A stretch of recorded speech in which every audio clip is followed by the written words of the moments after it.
An ordained minister has decided to give up God for a year.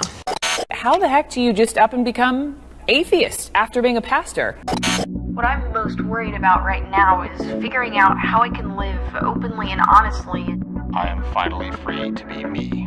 I have no idea how to find friends or become a part of a community that's not religious. What does life look like after church, after religion, after God? That's it in a nutshell. This is the Life After God podcast, a conversation on the space between belief and unbelief and beyond, with your host, Ryan Bell. Hello and welcome to the Life After God podcast. My name is Ryan Bell and I am your host. This is episode 63. Today I'm excited to share with you my interview with John Gray, which I recorded on November 23, the day after Thanksgiving here in the U.S. Professor Gray spoke with me from his native England. He is a political philosopher with interests in analytic philosophy and the history of ideas. He retired in 2008 as school professor of European thought at the London School of Economics and Political Science. He contributes regularly to The Guardian, the Times Literary Supplement, and The New Statesman. Professor Gray is the author of numerous books, including False Dawn, The Delusions of Global Capitalism, Straw Dogs, Thoughts on Humans and Other Animals, Black Mass, Apocalyptic Religion, and the Death of Utopia, and most recently, 7 Types of Atheism, which is not so much a strict typology of atheism. After all, what would such a project entail since atheism is one thing and one thing only? It is rather a fascinating, enlightening, sometimes irritating survey of the various schools of thought into which atheists have fallen in the past several centuries. Professor Gray is a controversial figure, especially for professed humanists like myself, due to his unforgiving attacks on humanism. What I hope you'll find here is a slightly more nuanced explanation of his thoughts than you may have heard before, and so let's get to it. Here is my conversation with John Gray.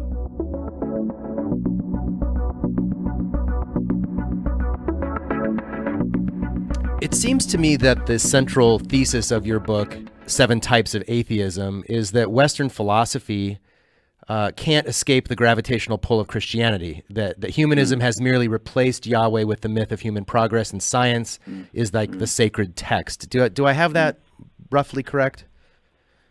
Yes, you do.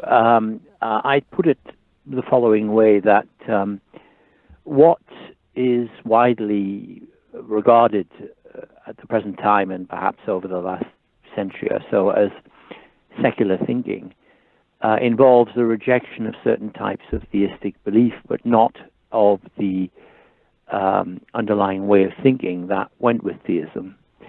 So people who, many, perhaps most contemporary atheists and many humanists think that by simply rejecting belief in a transcendental God that created the world and them and lays down ethical laws for all of mankind, that they've, by rejecting that set of beliefs, which comes from principally, for most of them, from Christianity, and they've stepped outside of theism. But they haven't, it seems to me, because their way of thinking still includes, in fact, has at its very center, ideas which depend on theistic assumptions and which aren't found outside of theism. For example, they assume that there's something like a kind of collective human subject, humankind, humanity, sometimes called, which has a single narrative, which has goals or aims of its own, and that history is the unfolding development of, or self-realization of that collective entity. Whereas if you lived in the ancient European world before Christianity took over, I mean in ancient Greece and Rome, of course, that idea was very weak in Greco-Roman polytheism, which didn't assume anything of the sort. It didn't assume, for example, that as history went on, human beings would converge on any single set of values. it assumed that there would be continuing conflict between human values and between different ways of life. So the idea that history is teleological, that it's got some built-in, whether it's progressive or not, by the way. I mean, most humanists have inherited a certain kind of moral optimism from Christianity, in that they see history as essentially redemptive. I mean, what distinguishes Christianity from many other religions, for example, from Buddhism or Taoism, is the supposition that salvation is possible for humans because of an historical event. In this case, Jesus coming into the human world and then being surviving death.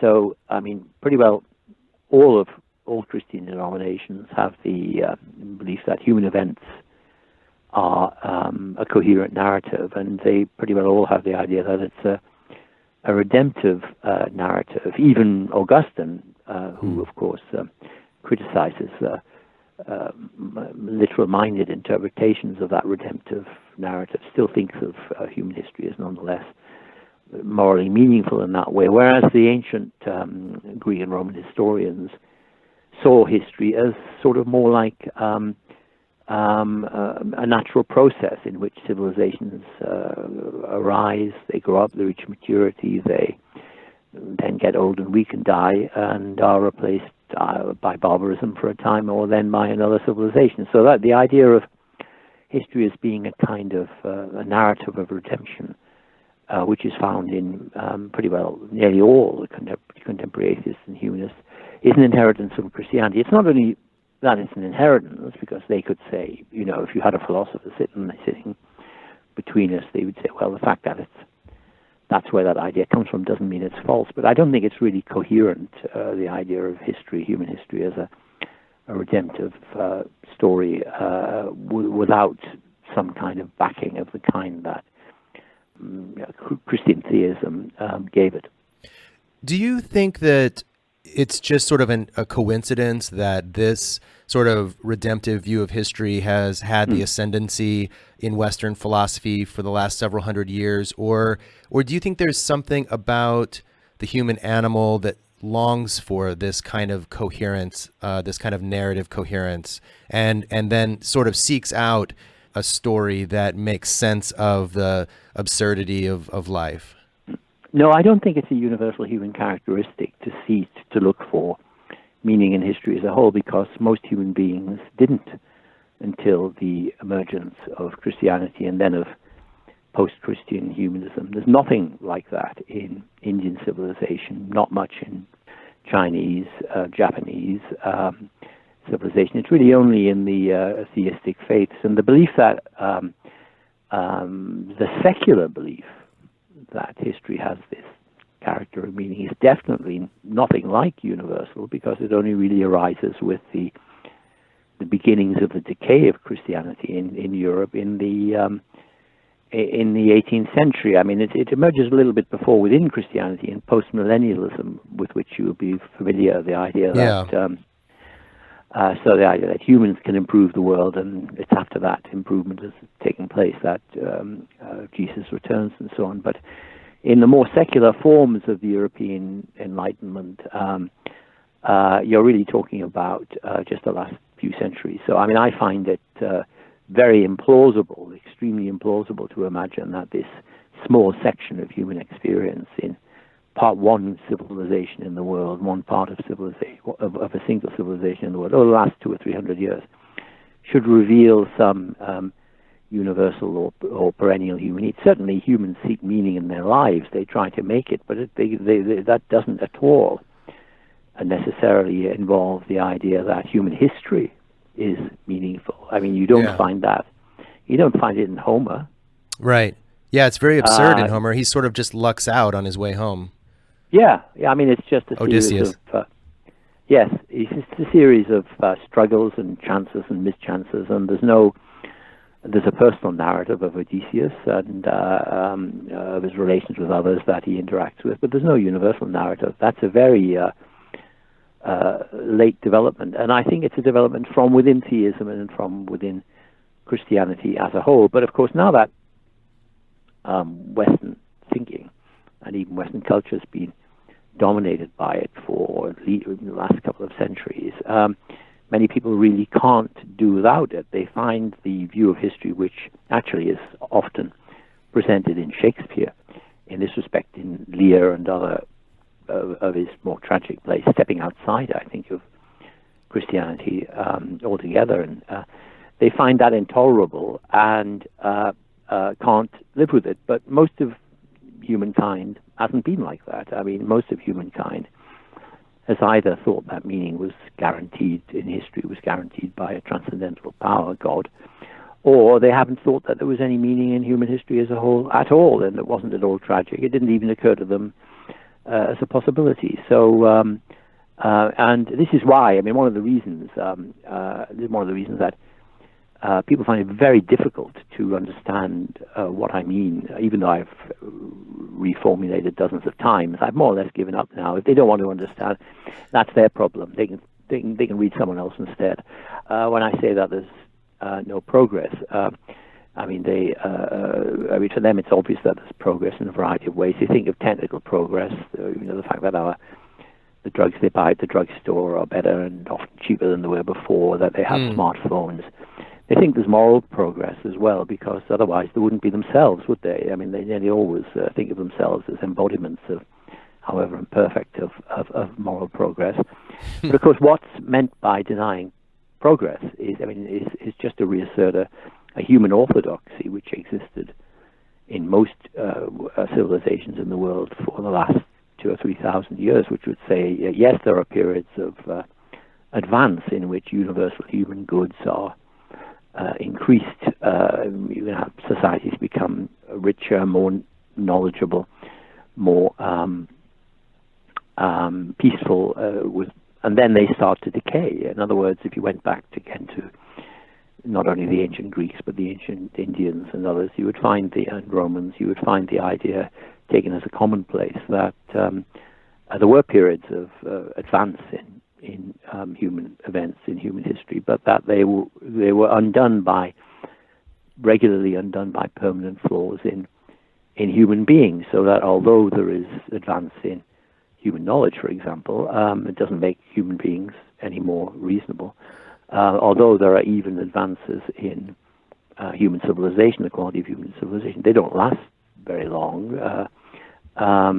They tend to be followed by periods of decline or barbarism. That very simple idea is in fact too simple for practically anyone to understand now, although it was the idea that was taken for granted by pretty well everyone in the world until about 200 or 300 years ago.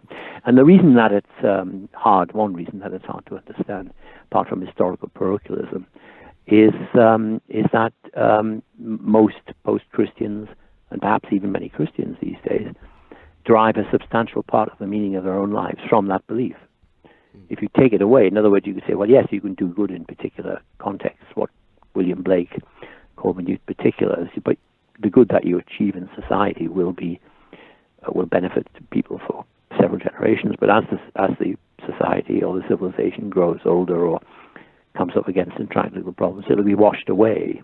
It'll be swept away by barbarism or some disaster. That idea, which was a commonplace, as I say, in the ancient world, is just too much for people to stand now, so they can't understand that simple commonplace. Although, if you take a large enough, not 300 years, but say 3,000 years, it's amply corroborated by human history. And even in the history of the 20th century, was a history of utter disasters in Europe, from the First World War onwards, interwar fascism leading to Nazism, disaster in Russia and then in the Soviet state that followed, colossal losses of life, followed by further disasters in Maoism and so forth. And now, from saying that something like what is now underway couldn't happen, in other words, the reemergence of types of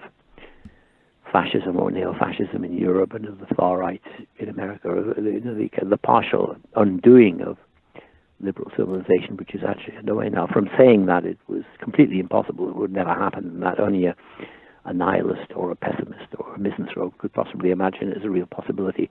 All these liberals are panicking now all over the place and saying saying the game's up, it's a catastrophe, how can we go on? Or they think that there might be what we're going through now is a kind of brief blip, and we'll get that in the politics of Europe and America.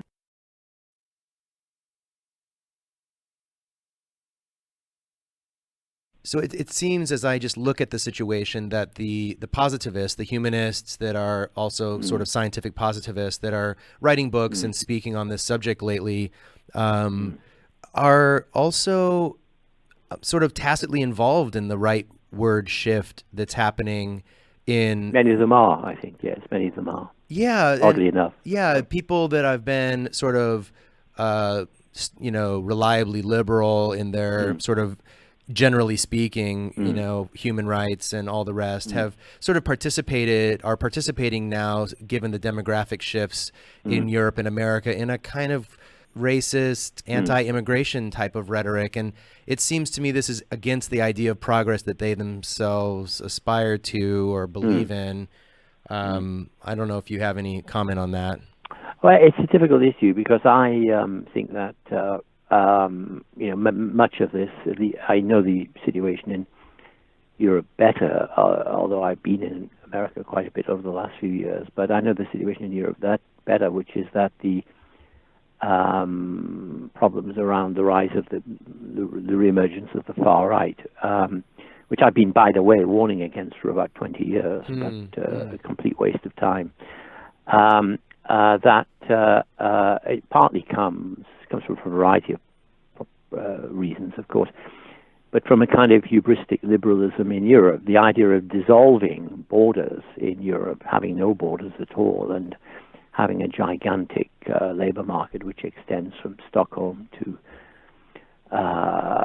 Albania, for example, so anyone could move. Anyway, it comes up against so many difficulties and tensions and traditional attachments and economic inequalities and dislocations of populations and so on, that it was sort of clear to me that it would produce a major political reaction at some point, and that was partly triggered by the financial crisis of 2007 and 2008, which ended in Europe by the single European currency, which made it harder for countries like Italy, which is now run more or less by a crypto-fascist government. Something everyone said was impossible has in fact happened. It made it very difficult for them to adapt to these changes.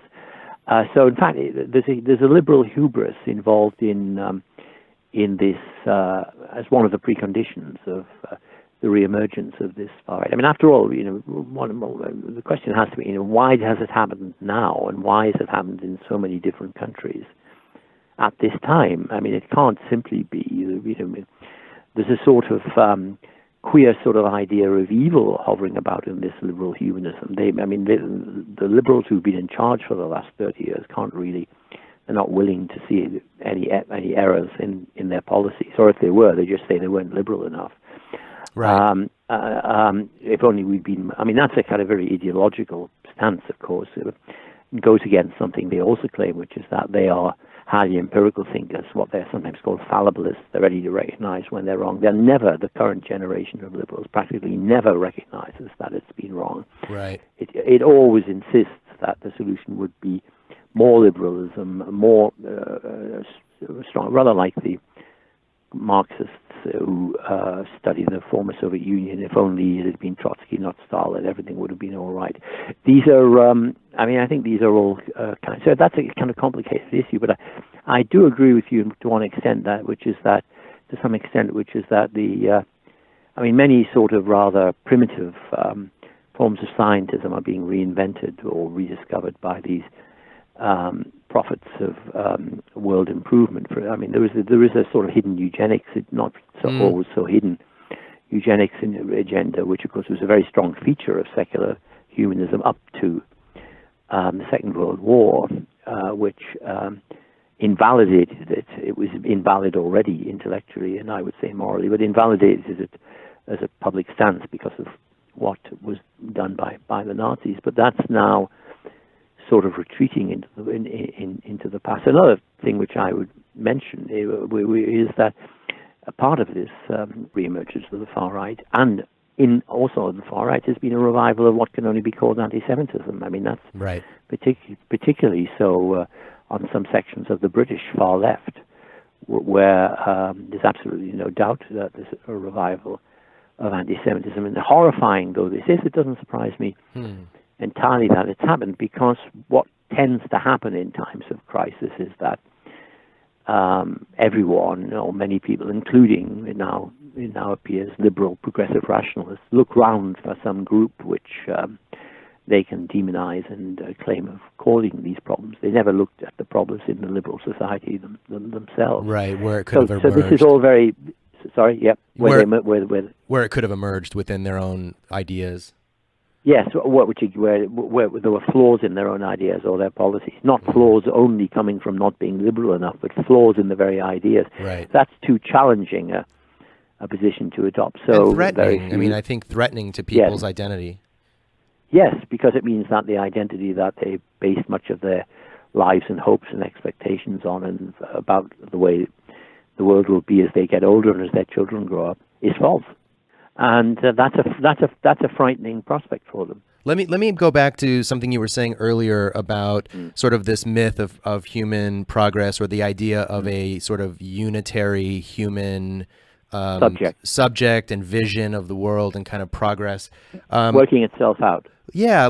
So where does that leave us regarding the notion of justice? And I know for many progressive Christians, including, progressive humanists, that the idea of justice, I mean, as a Christian, justice was grounded in the idea of God's authority, human beings created in God's image. I know you write about sort of the illusion of, I don't know if you use the word illusion, but sort of this illusion of human dignity, and that humanists try to carry over from the dignity that human beings under Christianity. Human uniqueness, certainly. But I guess my question is basically, is there a notion of justice that we can put our finger on, and even if we don't believe that the arc of the universe is bending towards that justice, can we at least identify, in your mind, something that we would call just and good, and work towards it? We can make decisions about. There are two ways to answer this. One is that I'm not a radical relativist or a postmodernist. I'd almost think of myself as a pre-modernist, actually, in some ways. But I think some of the ancient writers, religious and not religious, are, I think, incomparably wiser than many modern ones. But since I'm not a postmodernist, I do think there is such a thing as human nature, and I do think that goes with a certain set of goods and bads being species-wide. There are certain things that can be done or that can happen to a human being that are never good for that human being.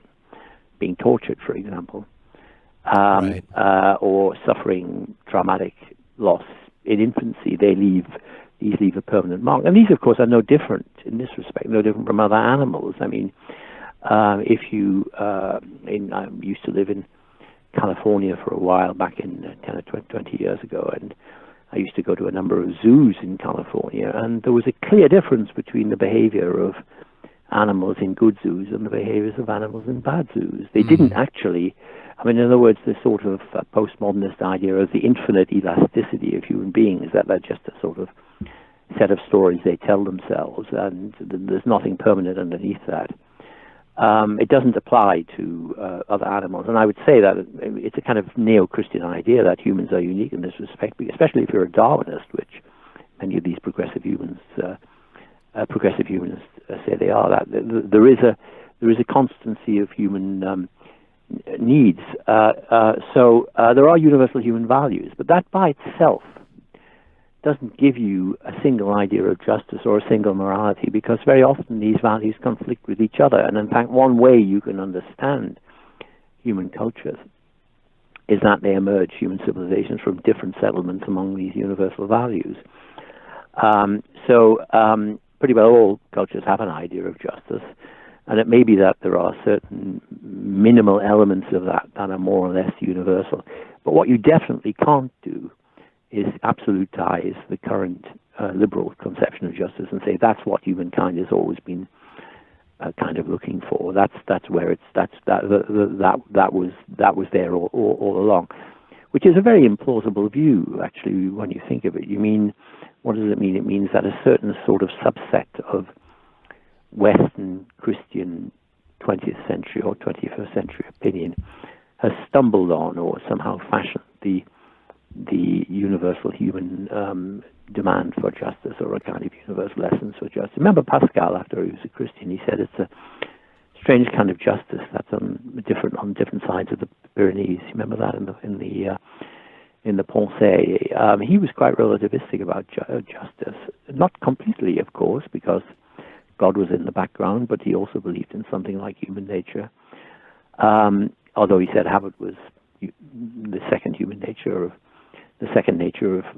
of human beings, but he had something in common with a skeptic like Montaigne. So, and another sort of important point is that even if we could flesh out some broader conception of justice, it would contain contradictions, practical contradictions. Well, and this seems to be the main problem when we're talking about moral theories, whether you're, consequentialist or a deontologist. These are not absolute theories that stand by themselves. Part of the problem, or maybe the problem, and I think it's important to discuss them, but they don't, to my understanding, none of them stand on their own. You can't purely be a consequentialist. I mean, you could try, but I think you'd soon find... some people try, and some people sort of carry it off. I mean, there's this movement called effective altruism. Yes. Which to me is a complete absurdity as far as I'm concerned. But you see, what they like is the idea of that they're rational. Right. So they apply to ethics a kind of maximizing idea, which they think is essential to being rational. So whatever's the maximal produces the maximal good or the maximal value in the world. There's a duty to pursue it. Of course, a number of questions you could ask. Where does the duty to maximize value come from? Right. Especially if you're an atheist. Well, and the same could be said for the categorical imperative. I mean, where does this come from? For any of these sort of ideas. But there's a more kind of subtle question, which is why should the seeming harmony of a theory be preferred over actual human experience, which is pretty well always been, actually, as revealed in, not so much in philosophy, but in drama and poetry and literature and art, has always been that basic human values conflict with each other. And working it out as we go along. Yes, just working it out and making choices which might not be there might be many, in fact I think there are many moral dilemmas in which there is no single right answer. Sure. Each of us strives to get one that we're satisfied with, but it wouldn't necessarily be one that would be the best one for someone else. There might be some solutions that are so bad that no one should adopt them, but there'll be a wide range of other solutions. Between which different persons in different circumstances or different cultures or civilizations or traditions or forms of life, shall we say, would make. And that seems to me to be the reality. So I'm suspicious of grand theories of human rights or grand theories of justice. I'm suspicious of them. And I think it's very easy to be carried away from them. It's better to try and stay closer to human experience and work out these dilemmas in, so to speak, local terms. Well, and this is where I wouldn't consider myself a radical postmodernist, but I think this is to my lay understanding, sort of the initial impulse of some philosophers in France in the in the 20th century to say these grand narratives about human potential and human achievement have ended up with body counts in the millions, and to be skeptical about those stories is a useful thing. Well, I've said somewhere that philosophies of history are rationalizations for mass murder. Wow. On the whole, and but I mean, I agree. That's if you like a valid insight of postmodernism, though you also find it in Montaigne. Mm-hmm. So it isn't necessarily postmodernist kind of idea. And what I reject in postmodernism, though, is the idea that there is no substratum of enduring human nature, I think there clearly are a range of needs and impulses and desires and activities that go with being human, just as there are for other animals. And how could that be otherwise unless you thought that something like a transcendental God had gifted human beings with a soul, or some kind of freedom that other animals didn't have. So, I don't think that.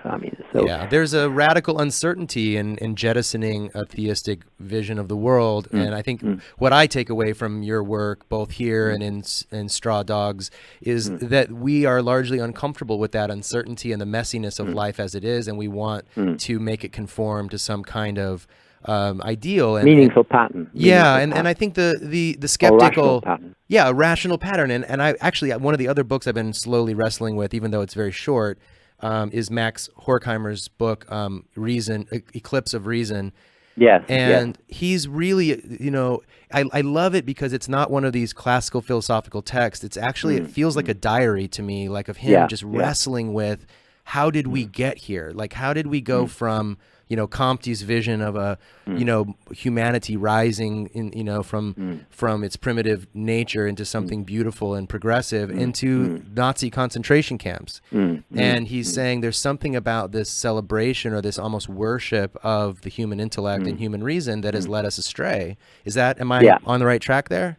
Yes, I think so. There may not be an inevitable kind of, the Holocaust and the Gulag may not have been inevitable, but there were elements within the European and Western tradition of modern rationalism mixed with these vast kind of moral hopes inherited from Christianity, which didn't exist in the ancient world. There were elements within that which led to which led to the catastrophes that then happened. Maybe, as I say, not by strict inevitability, but it worked out that way. For it. There were some blind spots inherent in it that allowed for Well, you could even, let's take it a different way. You could see, many of the regimes that have existed throughout history have been criminal in various ways. They've been tyrannous in various ways. But modern totalitarianism, which I sort of date as starting with the Jacobins, is different because the aims of the different forms of modern totalitarianism is to reshape society completely, or even to reshape humanity, humankind, to produce a higher level of human beings. Like an engineering. Re-engineer humankind, and that could have a right-wing form in which much of existing humanity is rejected entirely as being inferior, so they're fit only for enslavement or even mass extermination. Or you can have a seemingly more egalitarian view like that in the early Soviet Union, in which large numbers of what were called former persons, that was the legal phrase they used, could be stripped of all their rights, including rights to food and so on. They can be dispensed with because they belong, whether they're peasants or intellectuals or priests or whoever they happen to be, they can be dispensed with because they don't fit into the higher humanity which is being fashioned. They're just the human remnants of a more primitive type of human development. So they can be kind of got rid of. I have two questions that are related that I want to sort of get out and then let you sort of reflect on them. One is if let's say let's say you're right and that modern secular humanists have this sort of positivistic view of the world, that it can be improved on a trajectory and so forth. Like what's so and that the improvements are cumulative. That's the key that they're cumulative, right? And that we're sort of there's in the a way that the growth of knowledge is cumulative. Okay, right. That's what they think. That human knowledge is growing, and that moral development happens kind of coterminous with that, and that there's a teleology to human history, much like Christianity. So one part of the question is what's wrong with that? Let's say that gives a former Christian some anchor in their transition out of religion into the secular world. So what? And I've read some reviews of your book where other reviewers are saying, okay, maybe you're right, John, but so what? Why is this a big deal? Well, one thing is it undermines the claims of the more aggressive of these humanists and atheists that they are post-religious. I see. But what if they aren't? What if secular humanism can't get out, as I said earlier, can't escape the gravitational pull of theism or a kind of religionism? What's wrong with that? One thing, my view is that myths of one kind or another are inevitable in human life.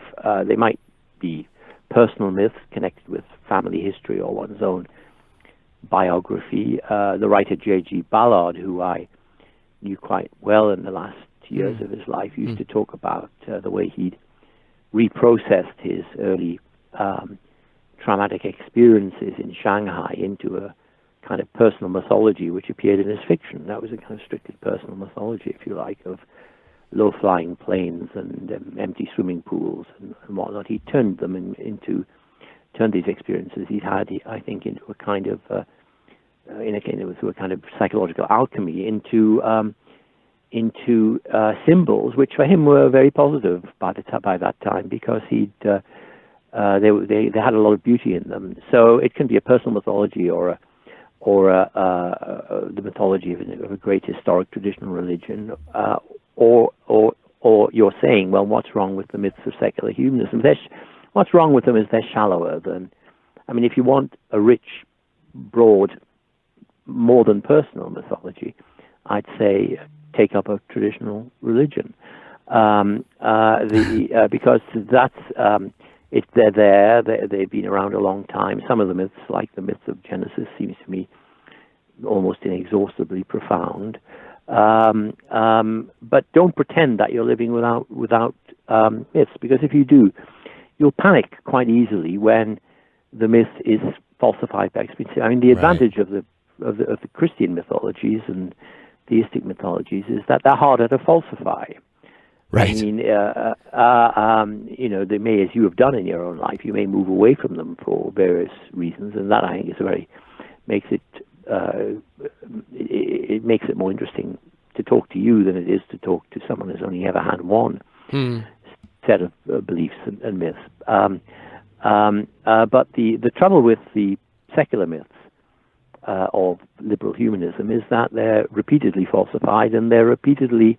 People who hold to them, if they are panic when history starts going the wrong way. So, I mean, if you think of John Stuart Mill, I mean, I spent about 20 years in another life kind of working on John Stuart Mill. A very interesting thinker in many ways, but a lot wrong with it. But if you think absolutely none of the major upheavals of the 20th century was anticipated in his work, but not only was it not anticipated, they weren't even possible. There could be nothing like Bolshevism or Nazism. There could be nothing like the ethnic nationalism, which is now reemerged in many parts of Europe, and also nativism, which is reemerged in America.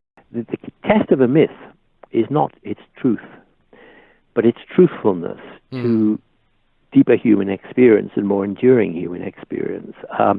And the test is it truthful to human experience in many circumstances and in many over long periods of time? And in that sense, I think, if you want a myth, if that's what you're looking for, a myth that's more than purely personal, then you're better off with the traditional myths. I mean, I think Bertrand Russell, towards the end of his life, who's kind of a great atheist, he said, I'm not sure this is always true, by the way, but he said, religions are like wines, they get better as they age. And liberal humanism is quite a kind of brief, kind of short-lived religion. It might not be around for very much longer as well. It could vanish the way many religions have done. After all, most of the religions that humans have had in their history have vanished. Well, one last question, and I think one of my concerns about the the positivists that we've been talking about, people like, and I'll put a name on it just this once, and I know you have a long-running debate with Steven Pinker, yes.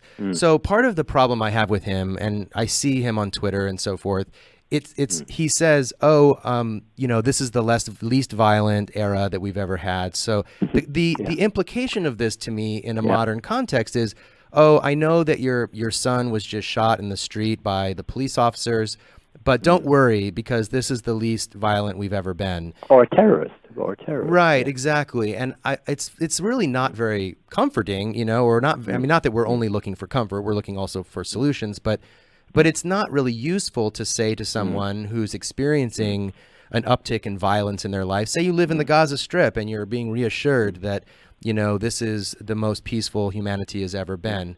And so likewise, one of my concerns about some of the possible takeaway from your work is that the opposite might be taken away, which is, the vagaries of human existence. It's sort of absurd. There's no meaning to be found in it. Therefore, as you said, I think on page 1 of your book, speaking about previous atheists in history, that they were not looking for cosmic meaning. They were content with the world as they found it. And I immediately think about people who can't afford to be content with the world as they find it. Like what answer do they have? Well, what answers did people have in ancient Greece or in the ancient tragedies or in Shakespeare what do actually people do when they're up against the wall? Did they reach for a copy of John Stuart Mill? They say, or enlightenment now. 300 years from now, this will all be sorted out. I'm going to be shot, they might be saying. My family is going to be murdered. But still, that's not really so. I mean, what do they actually do? I mean, by the way, the idea that we're getting. I don't want to go into the statistical stuff. I think Nassim Taleb has criticized many of the statistical errors in Pinker's account. But one of the sort of features he basically represents war as a kind of vice of primitive societies, which I find. It's both obviously false, but it's also almost obscene. I mean, if you think of the Southeast Asia, for example, like all human societies, it was imperfect. But before the wars of the mid-20th century, before the French wars and then the American wars, and before the French wars, there was the Japanese. Before those wars, it was relatively highly peaceful. There were local and national conflicts of various kinds, but nothing like the mass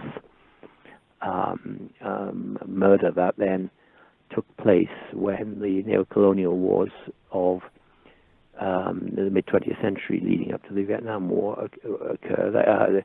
To attribute that terrible 30 years war to the backwardness of that society is just a sort of an incredible fantastical insult, as well as being kind of clearly false. They were just caught up in a kind of vortex of global conflict, and the, in many ways, rather beautiful societies that existed before were destroyed, completely destroyed. So it's an astonishingly, but it's characteristic. I've argued in many places. His audience consists of rattled liberals. They're anxious liberals who look around the world and it's not going the way they think. So they're reassured to hear that it isn't getting less violent. To the extent that it is less violent, that's, I think, mainly because of nuclear weapons. The huge industrial wars of the 20th century, the First and Second World War, became, direct wars of that kind became much harder to have when the major powers became nuclear. But then they fought their wars by proxy, as they did in Southeast Asia, for example, or in Korea, or now in Yemen.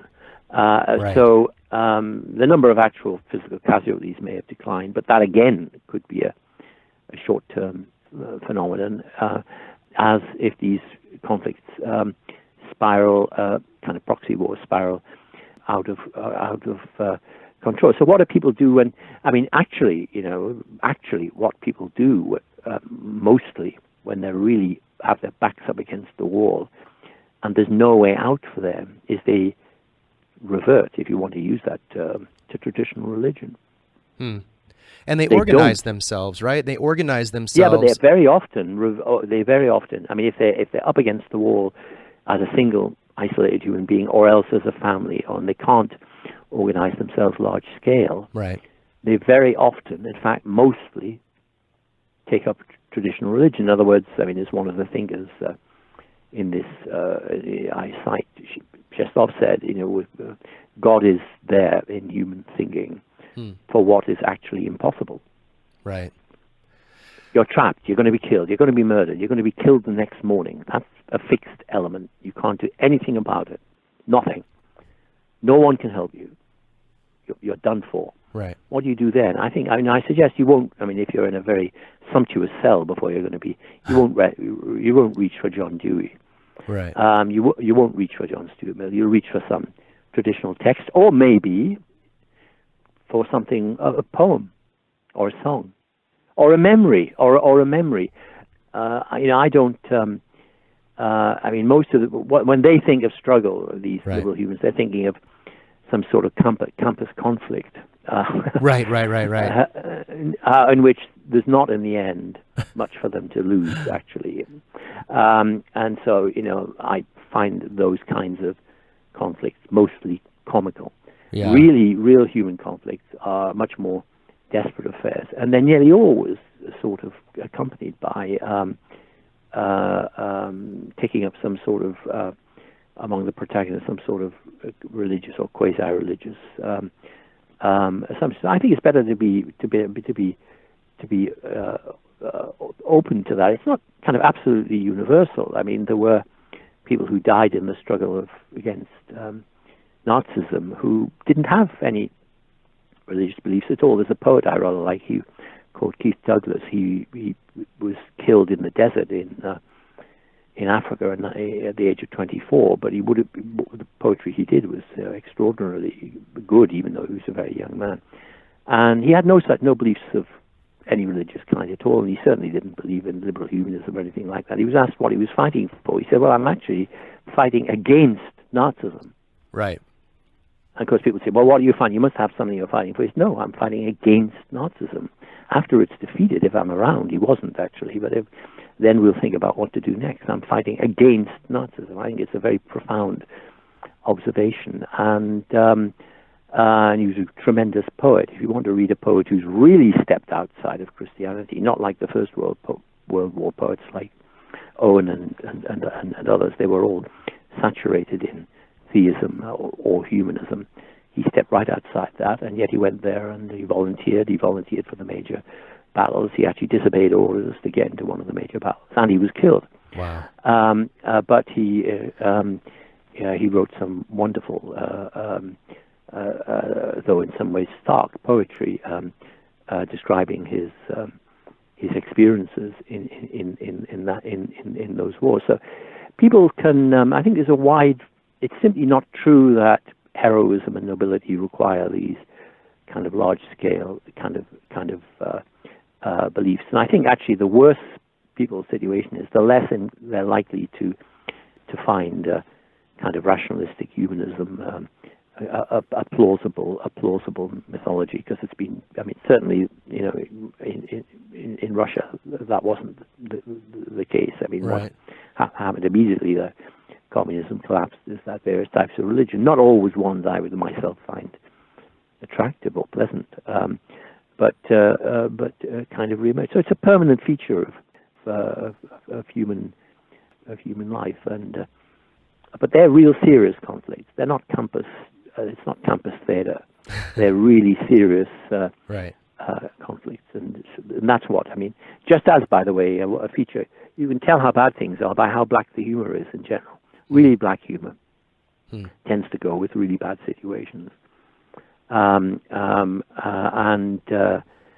as humor gets milder and more sort of humanistic, you might say, you can probably guess that things are getting a bit better. This is you're a fascinating person to talk to, and I've enjoyed. I found our conversation very interesting and stimulating. Right? Thank you, and I appreciate your book very much, and I'll be. And I appreciate your questions, and they've been searching ones, but also very, very, very interesting. And I say this because it's true, not for any other reason. To me, the most interesting conversations I have are with people who had one set of beliefs or one form of life and then have a different one. I mean, people who've never moved from being lifelong atheists, or maybe became atheists when they were 13 or something, and stay like that forever. On the whole, they're not very interesting to talk to. Yeah, I understand what you mean, and I think there is a I guess we're in a transition phase, it seems like, in society where people are leaving one set of certainties and grappling for another one, and they aren't easily at hand if they exist at all. And it's a challenging time. And so I appreciate your work in much the way I appreciate the work of Chris Hedges, who tends to be quite critical without offering a lot of solutions. I asked him once, why are your books so bleak? Like, why don't you offer any? He's like, well, that's your work. My job is, as I see it, is to explain how things are, and hopefully you and all the others get together and figure out what to do about it. Thank you, John. Appreciate it. Yeah, thanks a lot. Well, that's about all we could fit into an hour's conversation. I had so much more I wanted to ask him, and so many thoughts that kept coming up as he spoke. So forgive me for not asking the all-important question that's perhaps on your mind right now, but I hope this is enough to stimulate thought and provoke discussions on your end, wherever you are, and perhaps inspire some additional reading for you. I want to say a few things here in conclusion, just kind of my personal reflections and struggles with the issues that he has raised. I struggle at times to understand what he wants of us. What does he want the reader, the listener, to do in light of what he thinks is the actual state of human affairs? I tend to be a rather pessimistic person myself in my general outlook on the world, and often flirt with nihilism. There's almost something comforting about surrendering to the absurdity of the world and my powerlessness to make any difference whatsoever. And I think John often provides some fodder for one's latent nihilism. At least he does for me. So perhaps I'm drawn to him for that reason, because he gives voice to that inner cynic in me. I also cannot escape, however, my feeling, and perhaps it isn't anything more than a feeling, that life is precious, even sacred in some sense. And if we humans are special, even in the most trivial way, then life is worth fighting for, and not just for mere survival, but also for fullness and richness of life for all of us, as well as our other animal companions. And after thinking about this a great deal, I think what John Gray is responding to in his critiques is the modernist, positivist hubris that often characterizes humanism. I don't always hear it in everybody's expression of humanism, but I have heard it myself, and I've seen these prophets of human progress celebrated by some humanist institutions. And that could easily and understandably give a person the idea that this is humanism, in the same way that popular preachers like Joel Osteen or Rick Warren could give you the idea that this is really all Christianity is. But there's a lot more here. I don't think we need to decide between the optimists and the pessimists. The real challenge of post-theism is to be a realist. Sometimes reality gives us reason to hope, and sometimes it does not. I, like many of you, come from a teleological tradition, a philosophical tradition, Christianity, that is steeped in the idea that history is moving toward a utopian end, that there's a purpose or an aim to history. Leaving Christianity, I was confronted with the reality that there is no promised land. Then, to my surprise, many secular humanist authors were offering a non-theistic promised land, one created by technology and scientific progress. But as with any utopianism, there is much that must be left out if the narrative is to hold together. I think the important thing that Professor Gray is saying repeatedly over the years is that the notion of a secular utopia is a mirage. I desperately want there to be an end to history, and not in the sense of a conclusion, but in the sense of a purpose. I want my life and our collective lives to mean something. I don't want my accomplishments to be washed away like writing in the sand at the beach. Yet, I'm no one in particular. I would not be at all surprised to find many years from now, or maybe not so many years from now, that my meager accomplishments have amounted to literally nothing. I'm not very bothered by this anymore, but beyond my own life, I don't want to think that the accomplishments of humans over centuries could be eroded or erased so easily. I want to believe that the arc of history bends towards justice. I really do. And if God is not bending it, or at least ensuring that the arc bends, I want to believe that we can bend it, and that goddamn arc is bending. But if I'm completely honest, I don't believe it. At least I don't believe it's inevitable. Perhaps things bend towards justice, perhaps they don't. It really depends on the decisions that we make later on today and tomorrow and the next day. And this is why I don't place much stock in the prophetic declarations of people like Steven Pinker or Michio Kaku, to name just two. It's also why I'm not too bothered by the pessimism of John Gray. Because here again is my short take on humanism. Humanism is a commitment without promises, without hope of salvation or an afterlife or utopia in this life, a commitment to care for one another and build a safer world insofar as it's within our power to do so. I know that I must do what I can do, while I can do it, to make life as fair and enjoyable for as many people as possible. That's my humanism. I think sometimes humanism does turn into a teleological utopian pursuit, as Professor Gray so prolifically points out.